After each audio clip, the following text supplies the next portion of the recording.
Greetings, everyone. Welcome to the first session of what we are calling Brothers in Arms. And what we're attempting to do is to go through the Bible in a year with a video each week.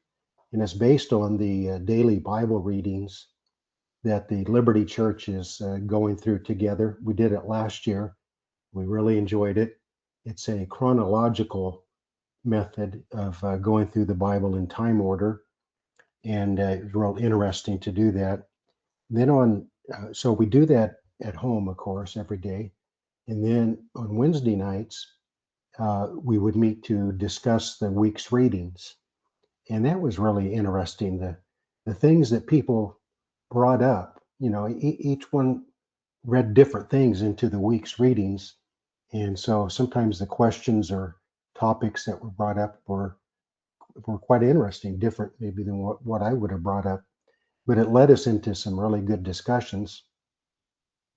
Of course, the drawback of that was that in a week's time, we might read 20 chapters, and it would be impossible in about 30 to 40 minutes discussion time on Wednesday nights to cover everything.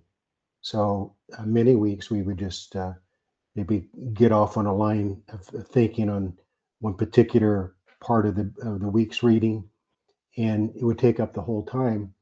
And that was okay, but that meant that a lot of our week's readings were just left uh, not dealt with at all. So I thought it might be good for myself and my brother. He's my brother in the flesh and my brother in the spirit, Steve. And then the third part of this brothers in arms, is Garry J Browning. He's our adult Sunday school teacher. Does a great job teaching the Bible. And we all have been friends our whole life, and we all grew up in church, and we're all members of the Liberty Church now. And but he's a CPA, so we already knew that this first quarter he might not be able to join us that often during tax season.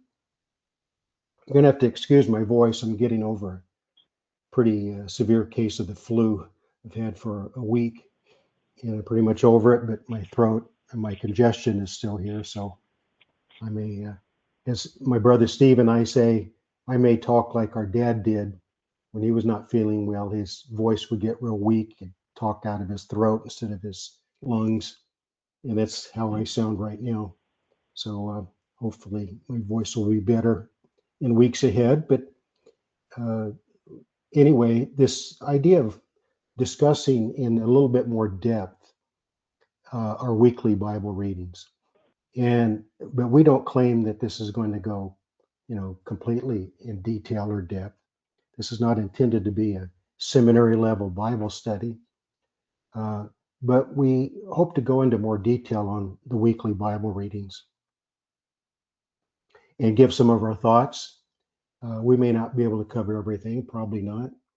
Even in this kind of format, a full week's readings covers too many topics and people and events and everything for us to deal with. But we'll deal with what kind of stood out to us. Uh, it may be partly technical, but partly devotional, because daily Bible readings are intended to do both. Daily Bible readings are intended to reinforce truth, doctrines, and so forth, but it's also intended to be more on a devotional style, or as I like to say, not just speaking to your head, but to your heart. And so that's how we want to try to present these sessions. So this is session number 1, and actually our reading is in Genesis. And as you'll find out in session number 2, our first week is Genesis 1 through 11. Then, according to the plan we're following, it leaves there and goes over to the book of Job. And now we're actually reading in the book of Job. That'll be session number 2. And then we'll come back and pick up in chapter 12 of Genesis with Abraham. That's kind of how the year is going to go. Hope that you will enjoy it and appreciate it. And hopefully we can say some things that will spur some of your own thoughts. this idea of band of brothers, or brothers in arms, actually carries the idea of soldiers. It's, military language, and we are soldiers for Christ. We are in a battle for truth, and so the title deals with that. But brothers in arms also deals with the idea of yoked together, arm in arm, serving the Lord together as brothers in Christ, fellow servants. And we want to try to approach it both ways. Our theme verse is Proverbs 17:17, which says, a friend loves at all times, and a brother is born for adversity. And the wording in some of the translations makes it a little bit confusing. It doesn't mean that a brother is born to be adversity in your life, but a brother is born for times of adversity. I like how one translation deals with it. Let me bring it up here. And it says, uh, a friend is always loyal, and a brother is born to help in time of need. And so, of course, it's best if your brother in the flesh and brother in the spirit is also a friend. And so my brother and I are both good friends to each other. And Garry J is a very good friend to both of us. So we want to be a friend and a brother. And I hope that comes out in these sessions. Um, Let me see if there's anything else I want to mention. I think that's a good introduction. And so our Bible readings for the first week, uh, actually the first several days is all was Genesis 1 through 11. And before we get into the dealing with that, most of you know me pretty well. Most of you know my brother Steve, and a lot of you know Garry J Browning. But I never get tired of hearing people give their testimonies.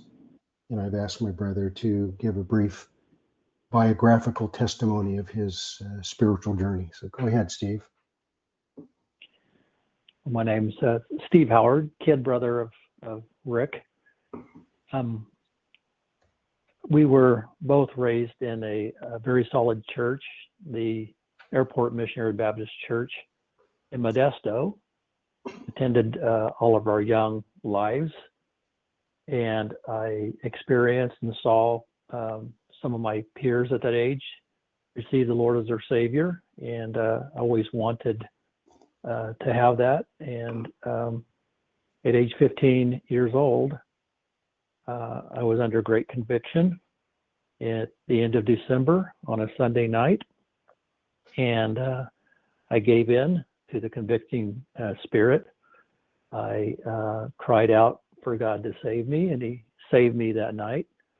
That was a Sunday night, and that following Wednesday night, I was baptized into the Airport Missionary Baptist Church, and I have tried to serve Him faithfully in His work ever since.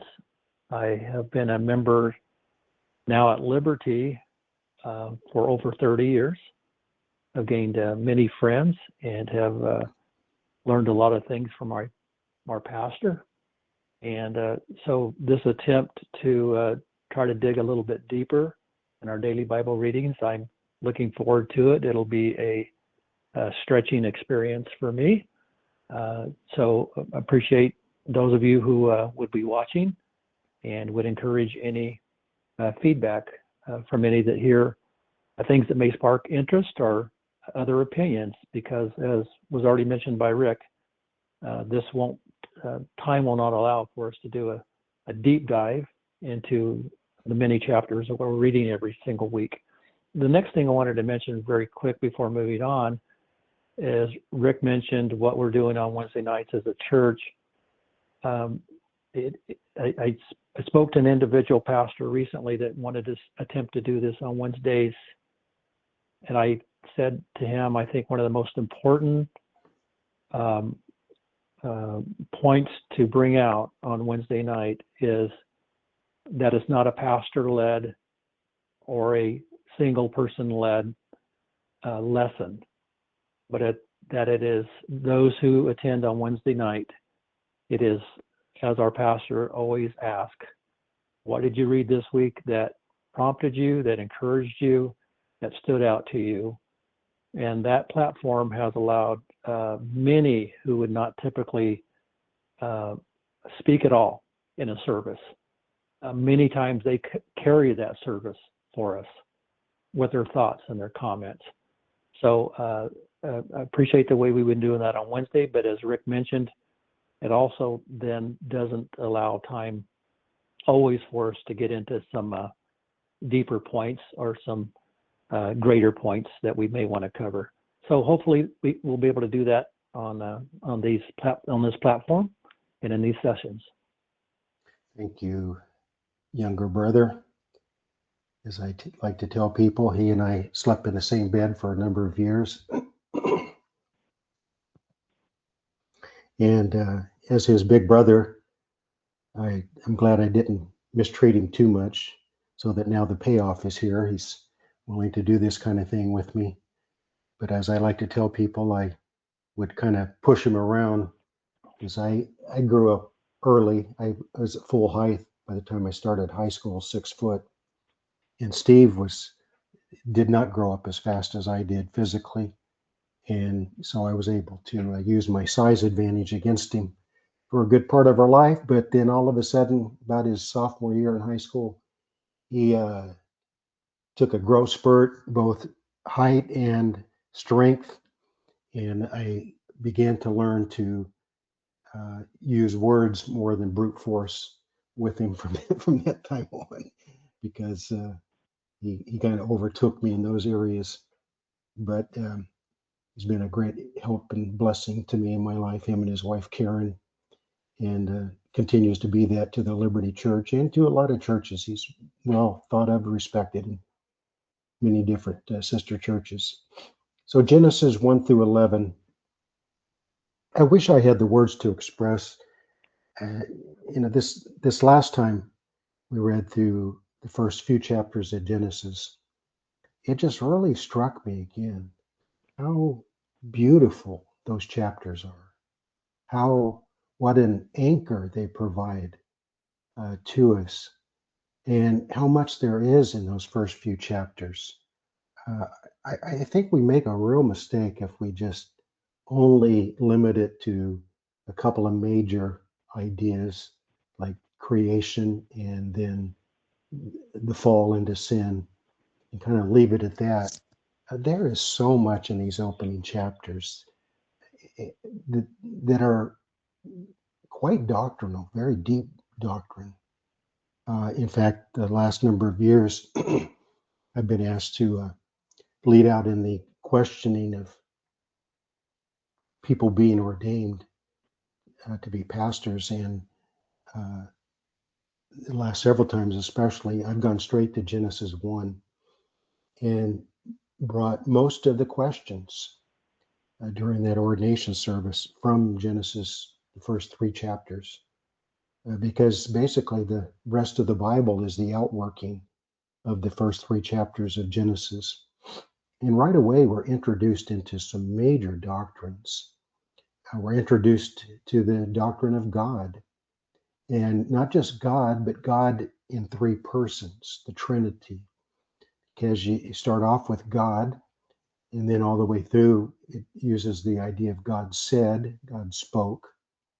And the New Testament, John chapter 1 especially, connects that with the idea of Christ, Jesus Christ, as the Logos, as many people say it, the Word. And so when God spoke, and the New Testament brings us out in John 1:3, Hebrews 1:3, and other Colossians 1, that all things were made by him, and without him nothing was made that was made. So the creation came through the Word of God, which was God the Son. And then immediately after that, we're introduced to the Spirit, where the Spirit began moving, hovering, brooding upon the face of the deep. So the foundation idea for the Trinity is right away in the opening couple of verses of Genesis 1. And then the Bible starts as a gospel book. The idea that the very first word spoken in the Bible is God saying, "Let there be light," because there was only darkness at that point. And that theme is carried all the way through the Bible in gospel form, that salvation is about light coming out of darkness. And again, back to John 1, John chapter 1, of course, is such a mirror of Genesis 1. And John 1:4, I think it is, says, "In him was life, and the life was the light of men." And how often in John's gospel is Christ referred to as the light? And so the light shining out of darkness is a gospel message. But where's that light from darkness come from? It comes from the Spirit. And the Spirit begins to move upon the face of the deep. And then light came forth. And it took the Spirit moving on the deep darkness of our hearts when we were lost to bring light out of darkness through the message of the gospel, the message of Christ crucified and risen. And so we could go on and on about this, but it just is, we miss a lot if we don't stop and meditate on the opening verses of the Bible, what it reveals about God, the Trinity, the gospel. And then even as you move into chapter 2, genders, the two sexes, male and female, and then the doctrine of marriage, the roles of husband and wife, the foundation of society, the foundation of any nation, any group of people, are solid, godly marriages and bringing forth uh, godly seed from that. And that's all introduced in Genesis, the opening chapters. And of course, the doctrine of how sin came about, and the doctrine of, again, the gospel, coming back to the gospel again in Genesis 3. Just the basic principles of how Adam and Eve tried to cover themselves, and God rejected their efforts, their works, their way of covering their shame. And so God clothed them with animal skins, showing the shedding of innocent blood, showing that God has to do it, showing that the gospel is not about us saving ourselves, but about God coming to our rescue and clothing us because of the innocent shed blood of his perfect Son. So I don't want to dominate all this discussion, but just to kind of introduce that the opening chapters of Genesis are just so important. And I encourage you to just read them and meditate on them and think about them and realize that the Bible is a story that begins in Genesis 1, and how that God uh, not only creates everything, but he sustains everything, and he has his way of rescuing, redeeming everything by the time the Bible closes. So that's kind of a little bit of an introduction. I know Steve brought it. I wasn't able to be at church this last Sunday because of sickness. And so Steve brought a lesson. A lot of his thoughts were from his readings on the first chapters of Genesis, and he brought up some good thoughts. So what would you like to build off from that, Steve? Maybe some things you brought out Sunday. I'd like to highlight probably first of all that God set in order. He set in order all those things that you mentioned. And when he sets them in order, they're not to be circumvented. And really we see him setting in order most things that Adam could do, and then Eve, but just at least one thing they couldn't do. And then we see Satan from the very beginning trying to circumvent that, trying to break the order that God had set, break the order that God had put in place that cannot be changed without consequences.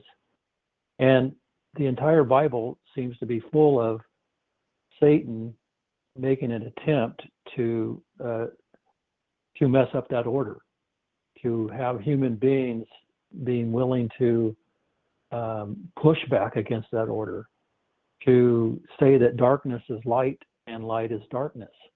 So we have that very same theme from the very beginning pushed throughout the entire, not only Bible, but mankind, and especially in the day that we live in. It's easy for us to point out just a laundry list of what people call light that is really dark, and call dark what is really light. And so that same situation that happened in the garden is being played out every day in our lives. Good. Another thing I wanted to mention quickly was a thought that was brought to me after I taught that Sunday school lesson on Sunday from Brother John Hudson. He approached me after the service, and another good young man raised in the Lord's church all of his life.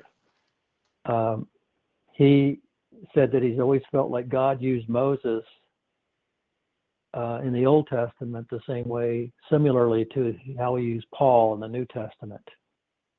Two men that received an education far above and beyond their peers at that time, that God would then use to establish and to write and record all the principles that are important to us in the Old Testament, laid out in the foundation of things Moses wrote, and then in the foundation of the church. The early church was really helps us understand Paul's writing and how he wanted to lay out how the church is to conduct itself. We are to love, how we are to love, how we are to have faith, and the whole layout. So it's similar to what Moses did in Genesis, Paul was able to do in the New Testament, and both of them were very highly educated folks that God used that skill. So if we even think about Moses receiving that first 40-year education in Egypt, an education that he would not have received at all if it wasn't for the scenario of him, his life being saved as a baby and then put into Pharaoh's household with Pharaoh's daughter. The education that he received definitely influenced his abilities to write and record the first 5 books of the Bible. So I liked that point that John brought. So just a couple points that have stood out to me. Let's camp out on reading Genesis so far.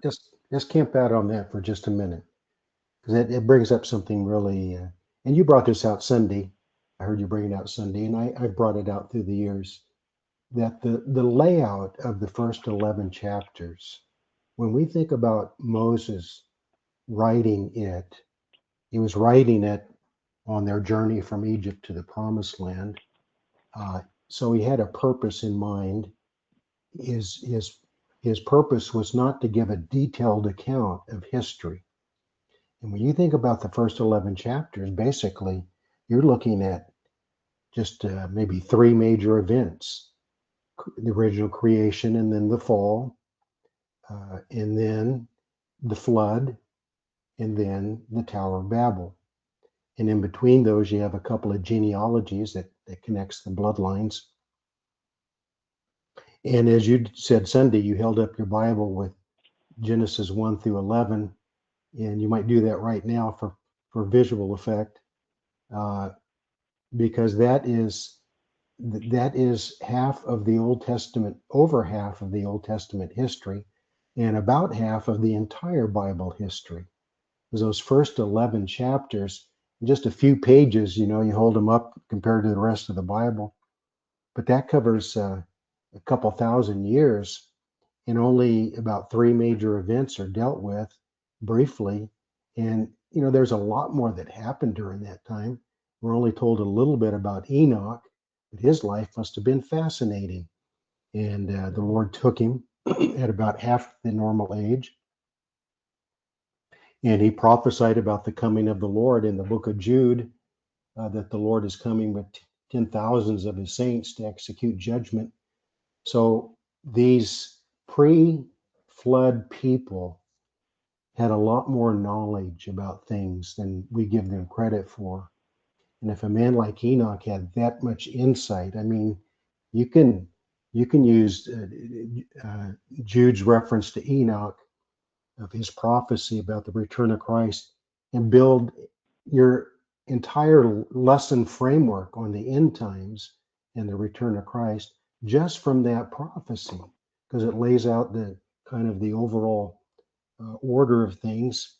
And so Moses' purpose, because he was traveling with Israel out of Egypt, his main purpose was to cover a few main subjects to get them back to the beginning, to kind of connect their thought to God as creator and as sustainer and promise maker and keeper.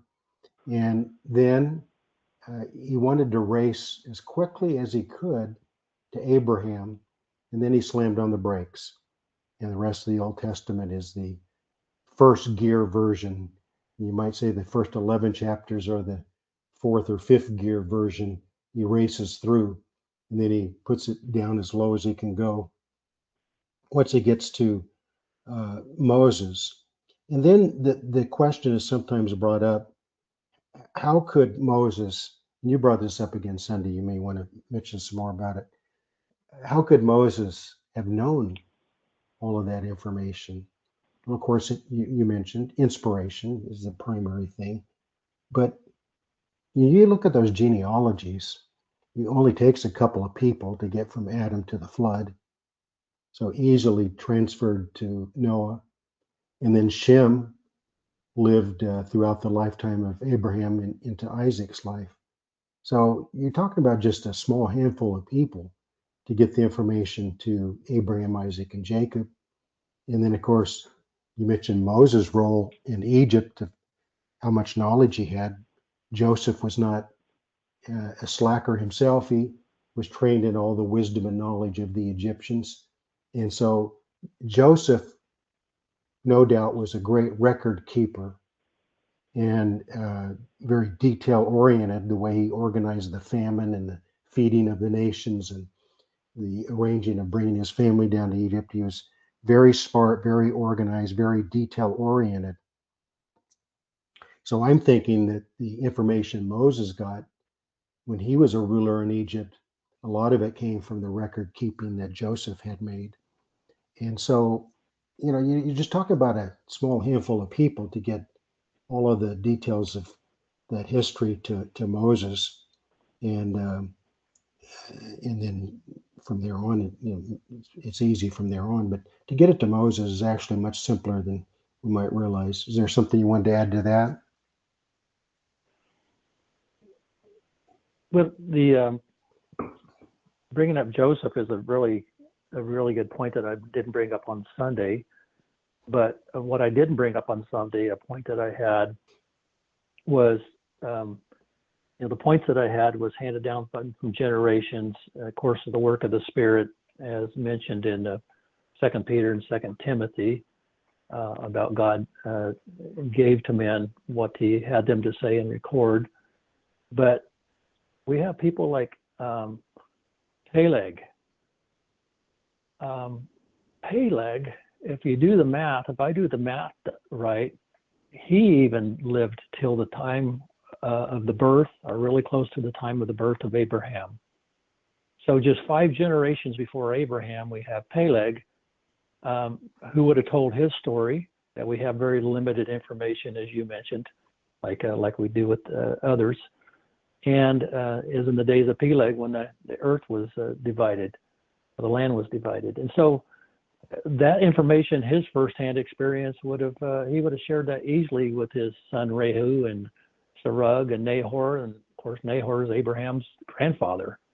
So that information would have easily flowed down. But the point that I didn't bring on Sunday was I would make this as the key point of Moses' writing is there's a variation of this, but kind of commonly, it appears that Moses went up and down Mount Sinai at least 8 times. So at least 8 times he met with God on that mount. So if I wanted to just narrow it down, where did Moses get his information? I would say on that mount. For sure on that mount, he received much of that information. He talked with God. 2 times at least he was up there for 40 days. It didn't take 40 days just for God to use his finger and pen out the laws. I'm not so sure how fast that happened, but I think a lot of conversation would have happened on that mount that we don't have necessarily the recording of, but Moses had the capability then to say exactly what God wanted him to say about the first parts of the creation and the fall and the redemption and the flood and so forth. So I missed that one on Sunday. I didn't mention about God being his key instructor for that information. That's a really good point. I mean, 40 days, there's a lot could be covered in 40 days.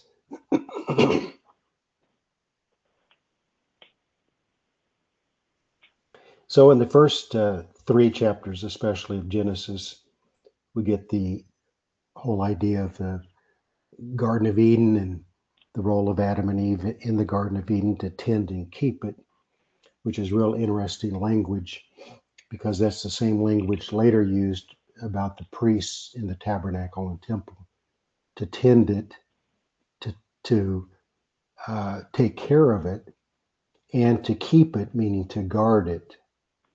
So take care of it and guard it. So one of the reasons why the Bible puts most of the blame on Adam instead of Eve is because Adam violated that command to keep and to guard the garden. And, we're not told, we can only surmise, but he wasn't there when the serpent appeared to Eve. And the serpent may have just waited for an opportune time. It may have not been because Adam was neglecting his duty, but there might be an argument that could be made that he wasn't guarding the garden properly, sufficiently, or else he could have intervened and tried to prevent Eve from giving into the temptation. And because of that, of course, they were cast out. And of course, the rest of the Bible then builds up to the last Adam and how that he did not give in to Satan in his own 40-day temptation in the wilderness, how that he overcame evil, how that he provided the way for the Garden of Eden to be recovered, for man to be restored to fellowship with God, for us to find our way back to him through Christ. And it's just a beautiful, single, long story that the Bible builds toward the climatic story of the death and resurrection. And then, of course, the return of Christ to accomplish on a higher level than the first Adam, because the last Adam is greater than the first Adam. So that deep lesson that we're taught over and over in the Bible, that God does not condone sin, he does not promote sin, he does not like sin. But the grace of God is so amazing that he can overcome sin, but not just overcome it, but actually make things better than they were when there was no sin. Because the new heavens and new earth and new Jerusalem with Christ ruling over everything is going to be better than what the earth and the Garden of Eden was when Adam and Eve were there before sin. So it speaks to the amazing ability, love, grace, mercy, kindness of God, that as much as he hates sin, he's able to enter into the effects of sin and bring out something even much better. And that's just almost too amazing for our minds to comprehend, of a God that is able to do that.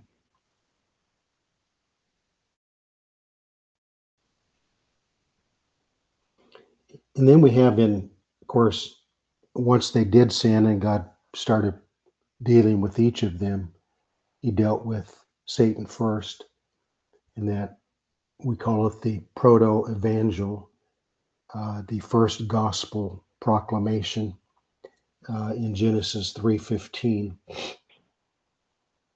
of the two seeds, the seed of the serpent and the seed of the woman, and how that one is going to bruise the other's heel and the other is going to bruise or crush, fatal blow to the head of the serpent.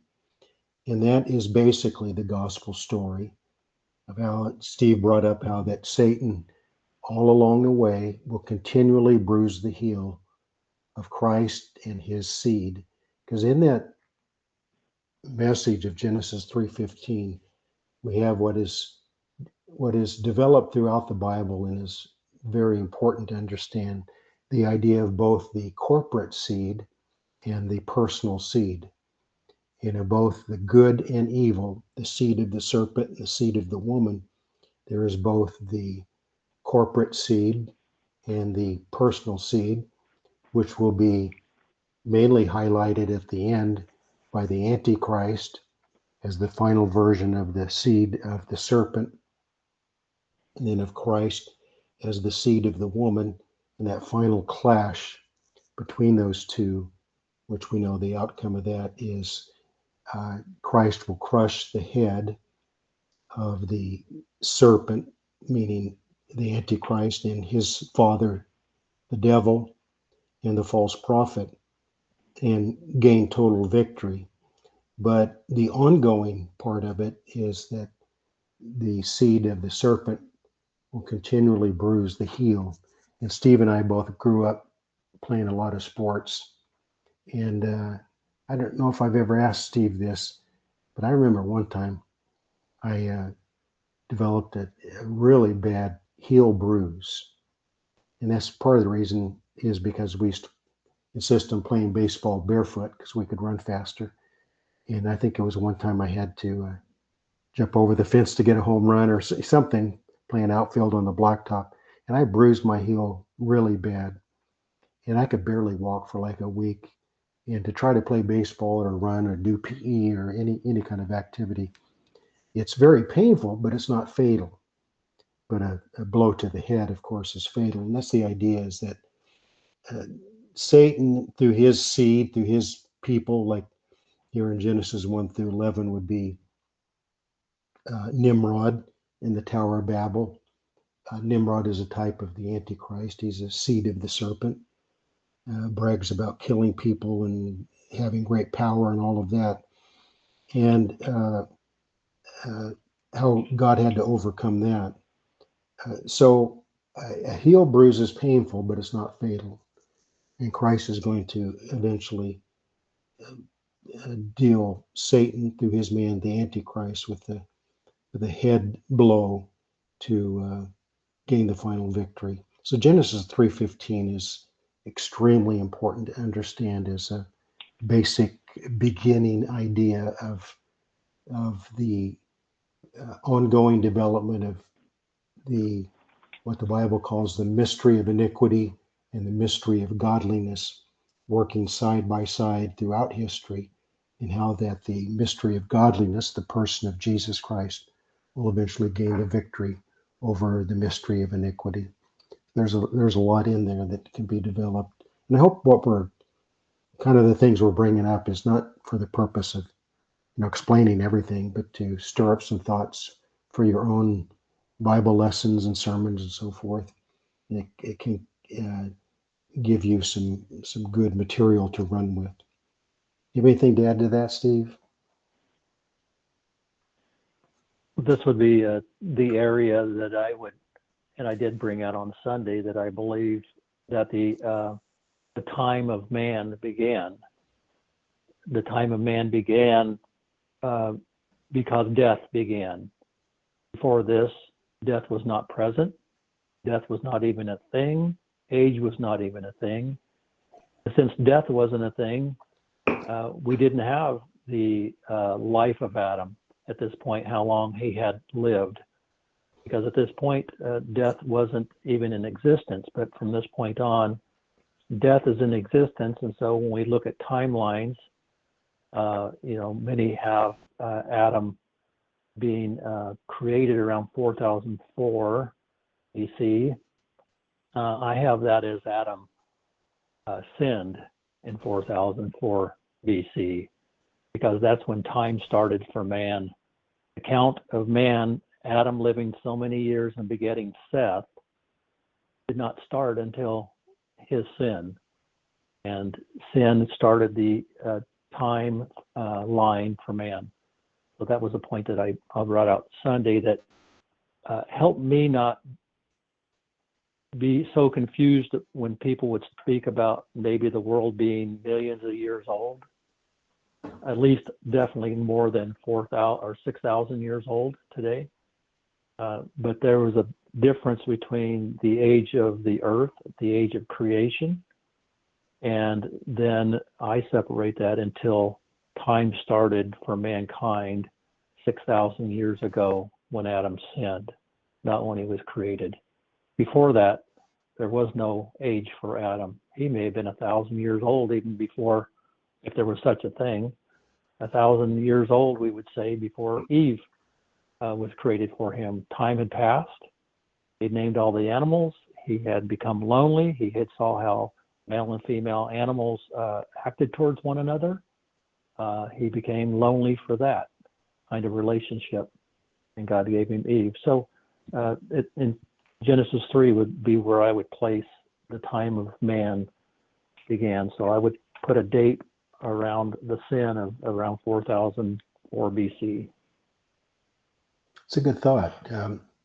Sometimes we say something like creation, God created things with the appearance of age. And what do we mean by that? Well, God did not create Adam as a baby. He created him as a full-grown man. Now, in our way of thinking, was he a 30-year-old man? Was he a 50-year-old man? I mean, he lived to be almost 1,000. So, what did he look like when he was created? At what age? If you would look at Adam when he was first created, what age would you guess he was? And did he age at all before he sinned? That's Steve's idea of time. And so you apply that to all of creation. The old thing, what came first, the chicken or the egg? Well, I would say the chicken. God created the chicken that laid the egg. God created trees that already had fruit on them. God created animals full grown with the ability to produce babies. Mountains, rivers, talks about. Creation was a fully developed thing that probably looked like it had been there for thousands of years, just by appearance, because everything was created fully developed. And so those are things that's kind of hard for us to grasp, hard for us to work into our understanding of the first few chapters of Genesis. But this idea of time not really being much of a factor until sin came in, I think is a really important idea.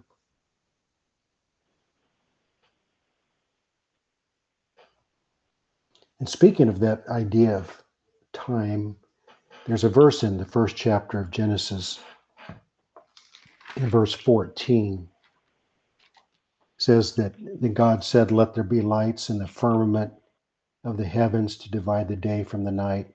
Let them be for signs and seasons, for days and years." That word seasons is a really important Hebrew word. Moed, the plural is moedim, Anytime you put an IM on the end of a Hebrew word, it's plural. And so it's Moedim, which can be translated as like appointed times, which is a really important concept throughout the Old Testament, that some form of Moedim is used 223 times throughout the Old Testament. And here it's translated as seasons, but in the life of Abraham and Sarah, Genesis 17:21, God came to them and said, at this time next year, at this set time next year, Isaac will be born. And that idea of set time is Moedim. So God has a calendar, God has a schedule, God builds time factors into his plans, partly for the benefit of man, because we need to understand things based on time. Then in Exodus, this word Moedim is translated often as meeting or congregation, because the idea is that they had appointed times when they were to gather together at Jerusalem, at the temple or tabernacle. And so an extension of Moedim, of appointed time, would be the purpose of the appointed time is to gather together as a nation. So that's how it's translated a lot in Exodus. But then it is carried over into the idea, like in Leviticus 23, of the holy feast days of Passover time, and then Pentecost, and then the fall feast days of Day of Atonement, trumpets and tabernacles, Sukkot. Those are all called Moedim, appointed times. And the one reason why this word is important is not just the idea of there are appointed times to gather, or there are appointed times to do this or that, but that it has a prophetic aspect to it. That God's appointed times are, as some people translate Moedim as dress rehearsal. And there really is a lot, especially in the holy feast days, that are prophetic about the future, about the millennial, about the return of Christ, and even the first coming of Christ, which was prophetic in the Old Testament days. Were very much involved with the holy feast days being prophetic about their outcome. And there's a lot of just really great verses in the Old Testament that uses this word Moedim. I might just refer to a couple more in Habakkuk or Habakkuk, however you want to pronounce it. It's used one time that I use this in my end time studies I did for 3 years on Tuesday nights, and there's videos of those. But Habakkuk 2 and verse 3, for the vision is yet for an appointed time. So then you see appointed time is in a very prophetic setting there. But at the end, it will speak and it will not lie. Though it tarries, wait for it, because it will surely come. It will not tarry. Very prophetic in nature, using that idea of Moedim. And then another one I like in Psalm 102, because it deals with a subject that I'm very fond of, that people have a lot of different views on, but about the idea of the God's future plans for the nation of Israel. In Psalm 102 and verse 13, you will arise and have mercy on Zion, for the time of her to favor her, yes, the set time has come. And that set time is the word Moedim. And there is a set time that God has in mind for the restoration of Israel spiritually, not just physically like they are now, but spiritually. And so Steve introduced this idea of time. Moedim covers that idea quite a bit in its use throughout the Old Testament, 223 times. Anything about that you want to feed off of? No, I appreciate that point and that reminder. You did speak on it during your end time studies, but I didn't think of it when we went through this our daily Bible readings. Well, I did want to back up, though. Go ahead. I did want to back up, though, just as you mentioned from the very beginning, maybe from a devotional point. about God separating the light from darkness, and how that plays out so much throughout the Bible, but throughout so much throughout our lives. But as I was thinking about that a little bit more, I considered that, we say that on the first day of the week, on Sunday, we are to remember the resurrection of Christ and how he rose from the dead, and that's true and that's good. But I was thinking even of God calling the darkness night and the light day, that on a daily basis, when we lay down at night and stop everything, we could almost call that a type of death, to where we go into a state of consciousness that if we have a good night's sleep, that is, to where we're not aware of hardly anything until the next morning when we wake up and we climb out of bed, that is a resurrection type idea. And so that separating light from darkness and calling the day, the light day, and the darkness night, plays itself every 24 hours in our life, or can, as a reminder of what God is continuing to do, and that is to bring light out of darkness. And we get reminded of that every 24-hour period. That reminds me of a great verse in 2 Corinthians chapter 4 that captures all of that he's bringing up in 2 Corinthians chapter 4 and verse 6. For it is the God who commanded light to shine out of darkness, who has shown in our hearts to give the light of the knowledge of the glory of God in the face of Jesus Christ. So that's a verse that literally ties in original creation with the gospel light that shines in our heart through Christ. He ties both of them together. So we're being very scriptural based in trying to do the same thing with these remarks.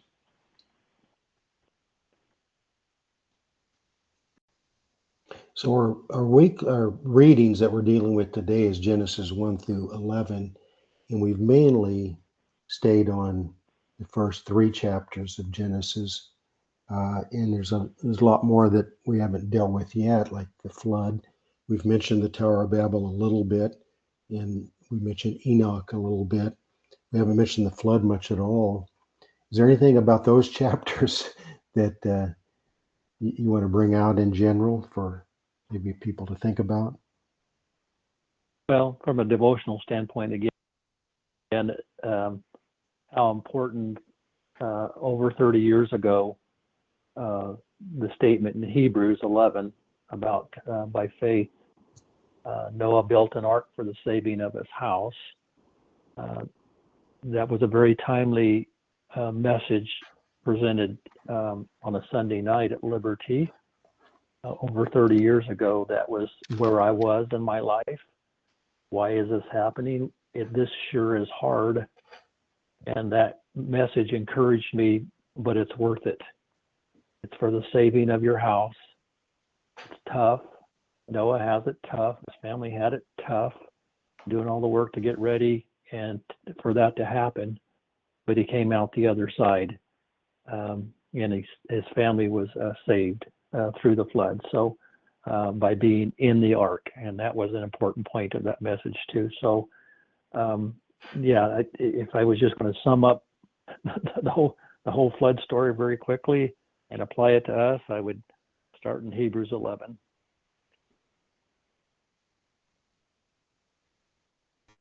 And it's all based on Genesis 6:8. But Noah found grace in the eyes of the Lord. And that's, we carry the idea over into the New Testament to our day.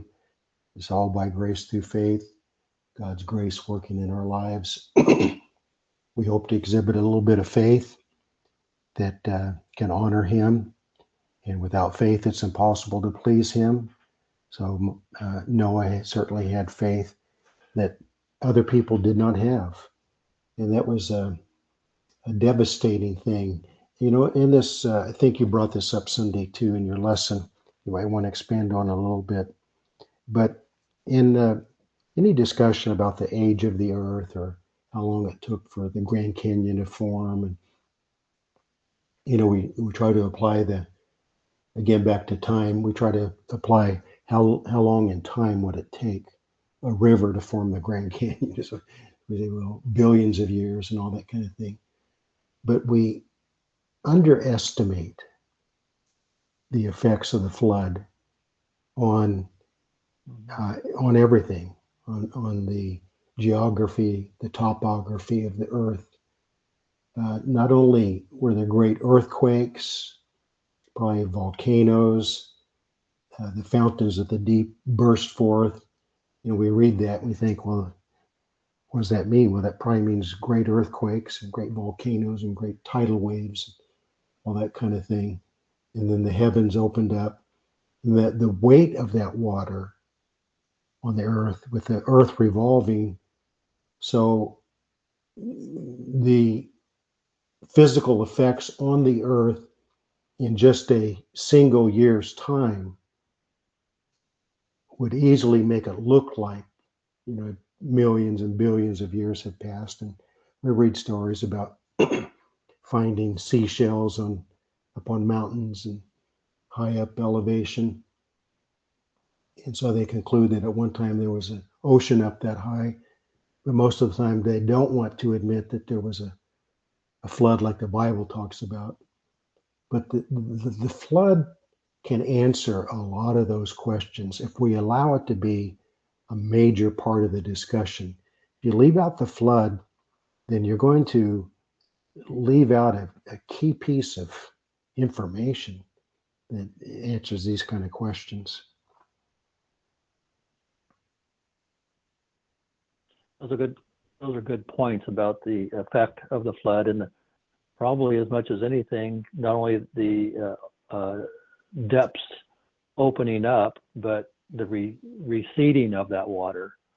What did that look like? I mean, we live really close to Yosemite here, and we see just certain waterfalls and what they do, and how over time they cut gorges through the mountain passes that allow us to drive up alongside of the river all the way up into Yosemite. That was cut by water over time. And so what did that look like when that much water was receding as fast as it did?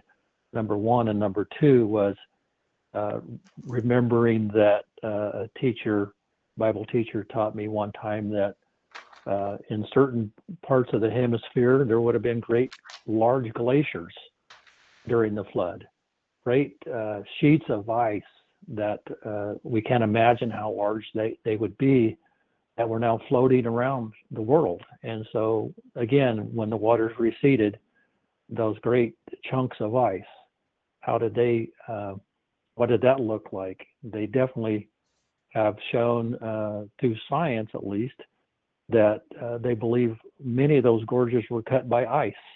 And so they try to explain when that ice would have been. But I think we can easily accredit, or at least consider accrediting that to the time of the flood and the receding of the waters, and then the great slabs and chunks of ice sliding down through those granite mountains that became now mountain passes and mountain gorges that were not there prior to the flood.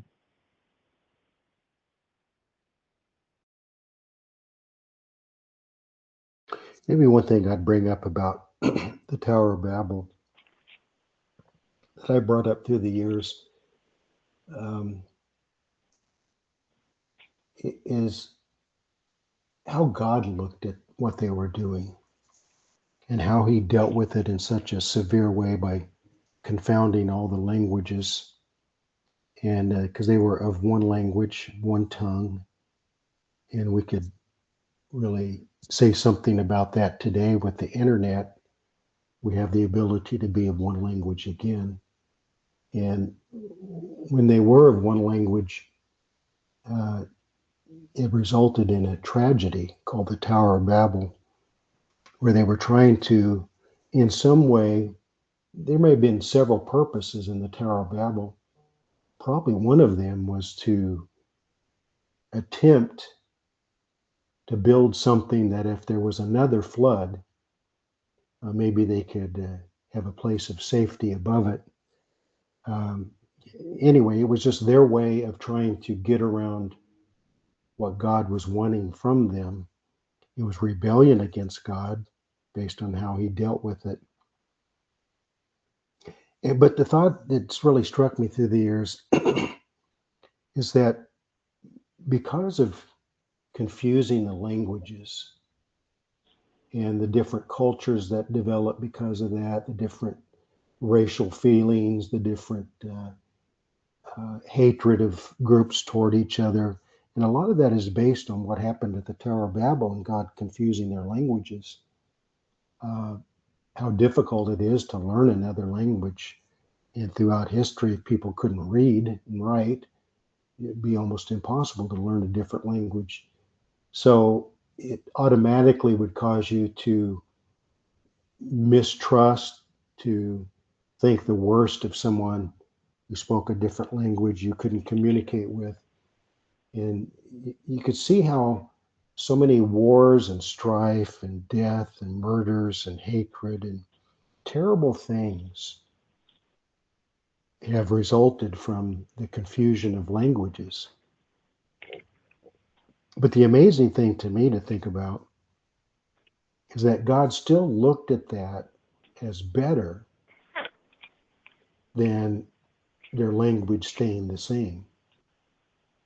He looked at what they attempted to do at the Tower of Babel as worse than what confusing the languages would cause throughout history. So that, that really kind of brings it up into our day. A lot of us are trying to figure out how things are going to result in the mark of the beast and the rise of the Antichrist. Terrible things of Daniel's 70th week. And I don't know that we give enough thought to um, the use of technology. As I said, the internet really does make the language the same again. And when fallen mankind unites together, uh, it's something that God hates